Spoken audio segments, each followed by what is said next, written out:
नमस्कार दोस्तों, plus ICS YouTube channel में आप सभी का एक बार फिर से स्वागत है। उम्मीद करते हैं आप सभी अच्छे से होंगे, अपने पढ़ाई को एकदम सही डायरेक्शन में, सही दिशा में आगे बढ़ा रहे होंगे। और हम लोग भी आज का क्लास आगे बढ़ाते हुए परसेंटेज का जो 16 नंबर का क्लास है उसको आज कंटिन्यू करेंगे। और आज की क्लास में हम लोग परसेंटेज के मिसलेनियस टाइप के सवाल को देखेंगे, किस तरीके के अलग अलग टाइप के सवाल जो है वो बन सकते हैं। जितने भी टाइप वाइज क्वेश्चंस हैं, जितने भी अलग अलग टाइप के सवाल परसेंटेज में बन सकते हैं, सारे के सारे हम लोग ऑलरेडी डिस्कस कर चुके हैं बारी बारी से। अगर आपने नहीं देखा है तो एक बार जरूर जाकर के उसको सर्च कीजिए, सीखिए। ठीक है, आगे बढ़ते हैं, आज का क्लास शुरू करते हैं। परसेंटेज का 16 नंबर का क्लास है। ये देखिए सवाल और इसको सॉल्व करिए, कैसे बना पाएंगे आप।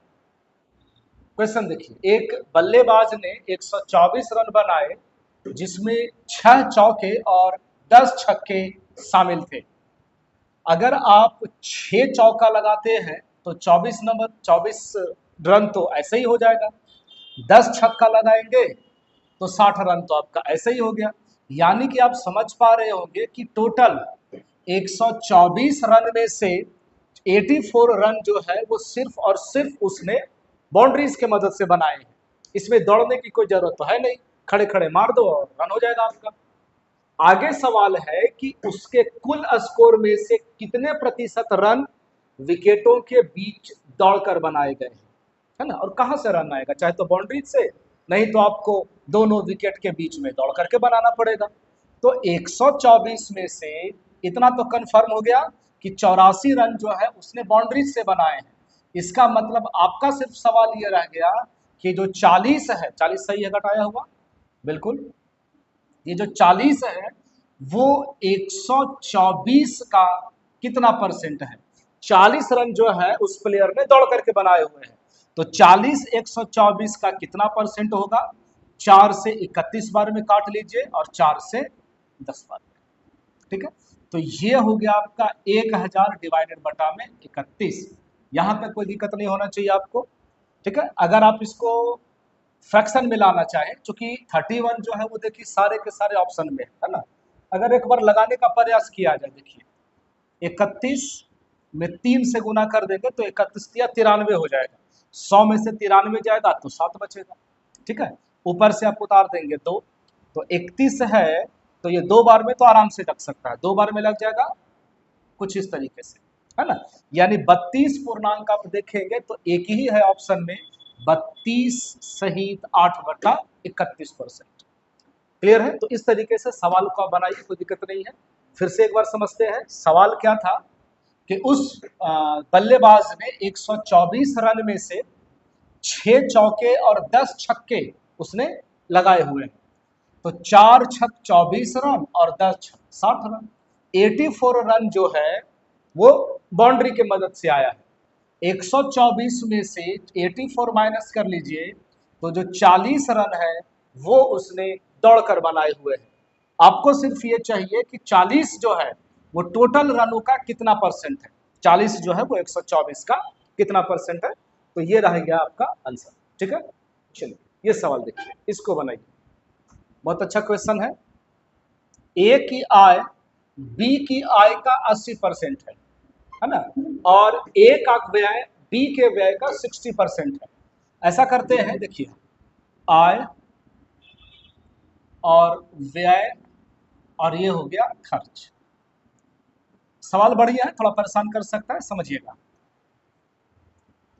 हमने आपको क्या बताया कि आप ना ये मान लीजिए कि जो बी का व्यय जो है ना वो 100 रुपया है। चूंकि बी का व्यय देखिए एक यहां पर भी है, बी के व्यय के साथ रिलेशन एक यहां पर भी है, इसीलिए हम ये मान लेते हैं कि बी का जो व्यय है, बी का जो खर्च है वो 100 रुपया है। ठीक है, देखिएगा ए की आय बी के व्यय के 90% के बराबर है, यानी कि ये हो गया 90, है ना। ए का जो आय है वो बी के खर्च का 90% है। अगर ये 100 है तो ये 90 हो जाएगा। ए का व्यय बी के व्यय का 60% है। ए का जो व्यय है वो बी का 60% है, यानी कि 100 का 60% तो 60 हो गया सर। यहां तक कोई दिक्कत नहीं है, आगे बढ़ते हैं। और कहीं पर इंफॉर्मेशन यहां देखिए, ए की आय बी की आय का 80% है। ए का जो आय है यानी जो 80 है वो बी के आय का 80% है। मान लेते हैं कि बी का आय x है, x का 80% यानी 4/5 है ना। x का 80% यानी 4/5 जो है वो बताया जा रहा है कि ए की आय है यानी 90 है, 90 है, 90 है, 90 है ऐसे। बी के आय का 80% 90 है, ए की आय है। 2 से 2 बार में जाएगा, 2 से 45 बार में, 45 में 5 से गुना कर दीजिए, 225 का आधा हो जाएगा 112.5। ठीक है, चलिए यहां तक कोई दिक्कत नहीं होना चाहिए। अब ये 90 कमा करके 60 खर्च करता है, मतलब 60 खर्च करता है तो 30 रुपया तो उसका बचत होगा। यहाँ पे मिस्टेक है, यहाँ पे हमको बचत लिखना चाहिए। 112 में से 100 घटा दीजिए, 12.5। ठीक है, दोनों का बचत आपके सामने है। सवाल देखेंगे तो ए की बचत बी के बचत से कितना प्रतिशत अधिक है। ए का जो बचत है ना सर वो बी से कितना ज्यादा है, कितना ज्यादा है, जो ये है 30 वो 12.5 से कितना ज्यादा है, आप कहेंगे 17.5 इंटू में हो जाएगा 100 और डिवाइडेड बटा 12.5 है ना। 12.5 से कितना ज्यादा है इसलिए 12.5 नीचे रहेगा। एक एक अंक के बाद पॉइंट है, 25 से 5 बार में, 25 से 7 बार में, 5 से 20 बार में और 20 में 4 से गुना कर दीजिए तो ये हो गया आपका 140% यानी कि ऑप्शन नंबर सेकंड है ना। बहुत अच्छा सवाल है। आय व्यय ये कितना सिंपल तरीके से आप बना सकते हैं। आइए अगले सवाल की ओर आते हैं। ये देखा जाए, पहले वर्ष के दौरान एक कस्बे की जनसंख्या में 12% की वृद्धि हुई है ना। पहले वर्ष के दौरान 12% की वृद्धि हुई, 12% यानी कि 4 से 3 बार में, तो 4 से 25 बार में, 25 में 3 बढ़ गया तो 25 वाला कितना हो जाएगा, तो आप कहेंगे 28 हो जाएगा सर। ओके ना। अगले वर्ष किसी संक्रामक रोग के कारण 8% की कमी हो गई, 8/100, 4 से 2, 4 से 25, 25 में 2 बढ़ा नहीं, 25 में 2 घट गया यानी कि 23 हो गया। ठीक है, इतना कोई दिक्कत नहीं है। 25 में 25 से गुना करेंगे तो ये हो जाएगा 625। यहाँ पे गुना करने का नियम है, रेशियो मेथड। ठीक है, 2 डिजिट का कैसे गुना करते हैं, 3 में 8 से गुना कर दीजिए, 3 8 24 के 4 हाथ में बचा 2। ठीक है, 8 दूनी 16 और 3 दूनी 6, 16 और 6 22, हाथ वाला 2, 22 और 2 24 के 4 हाथ में बचा 2, 2 दूना 4 और 2 हाथ में जो बचा थोड़ा के जोड़ दीजिए। यानी आपको यह समझ में आना चाहिए कि ये पहले सबसे शुरू वाला जनसंख्या है और ये 2 साल के बाद का पॉपुलेशन है। ये इनिशियल वैल्यू होता है और ये फाइनल वैल्यू होता है। क्लियर है, यानी इसको हटा रहे हैं, यानी कि शुरू में जनसंख्या यदि 625 था तो वो बढ़ करके कितना हो गया बताइए, तो आप कहेंगे सर 644 है ना।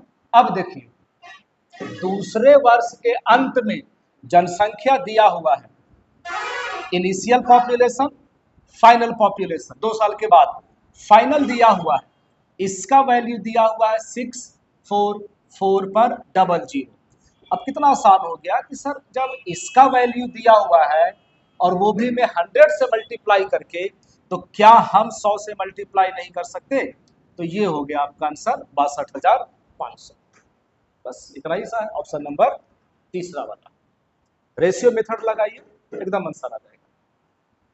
ये सवाल देखा जाए, एक परीक्षा में प्रत्येक 100 अंकों के 3 विषय है, 100 नंबर का 3 सब्जेक्ट, 100 नंबर का एक सब्जेक्ट, 100 नंबर का दूसरा सब्जेक्ट, 100 नंबर का तीसरा सब्जेक्ट, टोटल 300। ठीक है, कोई दिक्कत नहीं है। क्या हम रेशियो निकालने के लिए सब में 2-2 जीरो हटा सकते हैं, 2-2 जीरो सब में निकाल दीजिए, क्या दिक्कत है, कैलकुलेशन आसान होगा, हमको तो आंसर से मतलब है सर। आगे, एक छात्र पहले विषय में 75%, दूसरे विषय में 86%, उसने कुल मिलाकर के यानी टोटल 68% अंक हासिल किया, तो तीसरे विषय में यानी कि थर्ड पेपर में उसने कितना प्रतिशत अंक लाया। सीरीज मेथड आप इसको बोलिए, पहले भी हम लोग डिस्कस किए हैं। जो सबसे फाइनल वैल्यू होता है, सबसे लास्ट वाला, वो बराबर के राइट साइड में लिखा जाता है। तो कितना हो गया, ये हो जाएगा 6 18 और 2, ठीक है 204। ये हो गया 75, ये हो गया 86 और ये हो गया आपका x, ठीक है। तो ये चीजें हैं बराबर में कितना, तो आप कहेंगे सर 204। बस आसान हो गया। घटा दीजिए 6 और 5 11 है कि नहीं, ये दोनों ऐड होकर के बराबर के उधर ही तो जाके घटेगा। तो 6 5 11 के एक हाथ में एक है, 8 7 15 और 1 16 हो गया। घटा दीजिए कितना हो गया, ये 3 और ये कितना हो जाएगा 4। बस ये हो गया आपका x का वैल्यू 43%, ऑप्शन नंबर सही। क्लियर है, कर सकते हैं। ये देखिए और अलग अलग टाइप के कितने सवाल बन सकते हैं। ये देखिए कैलकुलेशन आपको कितना परेशान कर सकता है इस सवाल में, वो आप देखेंगे। 3 साल पहले एक कस्बे की जनसंख्या दी गई है, 3 साल पहले, ठीक है, कितना है तो 2,50,000। पिछले 3 वर्षों में इसमें 3% का पॉपुलेशन बढ़ा तो 103/100 होगा कि नहीं होगा। 4% पॉपुलेशन बढ़ गया तो ये हो जाएगा 104/100। 6% बढ़ गया तो ये हो जाएगा 106/100। अब किसी भी तरीके से अगर आप रेशियो भी लगाते हैं मेथड, तो वो इतना ही परेशान करेगा आपको। कम से कम ये हो गया कि 4 जीरो से 4 जीरो कैंसिल है सर, है ना। 25 से कटेगा ये 4 बार में और ये काट लेंगे आप तो 26 बार में। अब ये गुना करना कितना मुश्किल है देखिए, इसलिए मुश्किल है कि लास्ट का 3 डिजिट मैच कर रहा है समय। 3 क्या है मतलब, आप समझिए कि सारा मैच कर रहा है सिर्फ। देखिए ये सारा का सारा सेम है, सिर्फ फर्स्ट डिजिट जो है वो अलग है। तो गुना करने के अलावा और कोई रास्ता तो बचता नहीं है ऐसी स्थिति में। यूनिट डिजिट से जा नहीं सकते आप इसमें। हम क्या बोलते हैं कि 103 और 106 और 26 को मल्टीप्लाई करना है आपको, ठीक है। इसको क्या कर सकते हैं, 100 + 3, इसको कर लीजिए 100 + 6, ठीक है। 26 को बाद में गुना करेंगे, उसको अभी बचा के रखिए, इसको इग्नोर कर रहे हैं। अब आप देखिए जब 100 में 100 से गुना करेंगे तो 1 पर 4 जीरो आ जाएगा, है कि नहीं। 3 में 100 से गुना करेंगे 300 और 6 में 100 से गुना करेंगे तो 600 होगा कि नहीं होगा। 100 में 6 से भी होगा गुना और 100 में 3 से भी होगा, तो 600 और 300 900 तो होना ही है सर। और 3 में 6 से गुना हो जाएगा तो 3 6 18 हो जाएगा, 10918, ठीक है। यानी कि जब आप हटा दे कि रहने दे, चलिए जब आप इन दोनों को मल्टीप्लाई करेंगे तो इतना आएगा, इतना तो पता चल गया सर। 10918 में अब हमको 26 से गुना करना है, यानी 20 + 6, ठीक है। इतना का डबल बारी बारी से गुना करेंगे अगर आप, तो 1 जीरो है तो जीरो तो रह जाएगा, ठीक है। 918 ऐसा कर लीजिए कि 18 दूना 36 हो गया, 109 का डबल क्या हो जाएगा तो 218 हो जाएगा, होगा कि नहीं होगा। इतना में अभी इतना से 6 से गुना होकर के और प्लस होगा, यहाँ पर माफ कीजिएगा, यहाँ पे प्लस होगा ये वाला, समझ रहे हैं कुछ ऐसा। ये और ये मल्टीप्लाई होकर के तो हो गया सर, ठीक है। ये और ये मल्टीप्लाई करेंगे और यहाँ पर लिखेंगे। अब चाहे तो कर सकते हैं, तो अंदाज भी लगा सकते हैं। जब 10,000 में 6 से गुना करेंगे तो 60,000 के आसपास आएगा ना। लीजिए ना कितना टाइम लगेगा, ये हो गया 18 गुना, सॉरी ये हो गया 18 छक 78 से, है ना, कितना हो गया 0 8 6 48, है ना। और ये हो जाएगा 0 और ये हो जाएगा 1, सही लिखे हैं। 8 6 48 के 8 हाथ में बचेगा 4, 6 कम 6 और 4 10, ठीक है। और इधर हो जाएगा 109 में जब आप 6 से गुना करेंगे तो ये हो जाएगा 654। मिस्टेक हो रहा है कहीं पे, गुना कर लेते, पक्का मिस्टेक हो रहा है, इसको हटा रहे हैं। इसको देखिएगा यहाँ पे 10918 में 6 से मल्टीप्लाई करेंगे, मिस्टेक हुआ है, तो ये हो गया 8 6 48 के 8 हाथ में बच जाएगा आपका 4, है कि नहीं। 8 6 48 4, 6 कम 6 और 4 10 के 0 हाथ में 1, 9 6 54 और 1 55 के 5 हाथ में 5 है, 10 6 60 और 5 65, 65 508, 65 508। तो ये देखिए आप 8 6 8 8 5 13 21 और 6 27 और 1 28, ठीक है। 28 38 68, 28 38 68। तो इस तरीके से आपको थोड़ा तो परेशान किया होगा, ये बात हम समझ रहे हैं। ये कैलकुलेशन इसमें करना ही पड़ेगा, कोई दूसरा रास्ता है नहीं। तो यहाँ पर हमने क्या किया, 100 + 3 और 100 + 6 करके हमने इसको गुना किया तो इतना आया और इतना में फिर मल्टीप्लाई कर देंगे 20 और 26 से। ठीक है, आगे बढ़ सकते हैं। ओके, ये देखिए, एक परिवार के चावल, पेट्रोल और तेल पर खर्च का रेशियो दिया हुआ है। एक खर्चा 8 है, दूसरे वाले पर 11 है, तीसरे वाले पर 6 है। ठीक है, टोटल खर्चा कितना हो जाएगा? 11 और 8 19 और 6 टोटल 25। यदि इन वस्तुओं की कीमतों में, इसमें देखिए 10% का वृद्धि हुआ, बिल्कुल, इसमें 20% की वृद्धि होती है, इसमें 30% की वृद्धि होती है, तो इन वस्तुओं पर परिवार द्वारा किए जाने वाले कुल खर्चे में कितने प्रतिशत की वृद्धि होगी? एकदम सेम सीरीज वाला सवाल है जो अभी बनाए थे, अंक वाला। बहुत बढ़िया मेथड है ये, 4 हो 5 हो आराम से निकाला जा सकता है। ये कितना हो गया? ये हो गया आपका 80, ये कितना हो गया 220, और ये कितना हो जाएगा 180।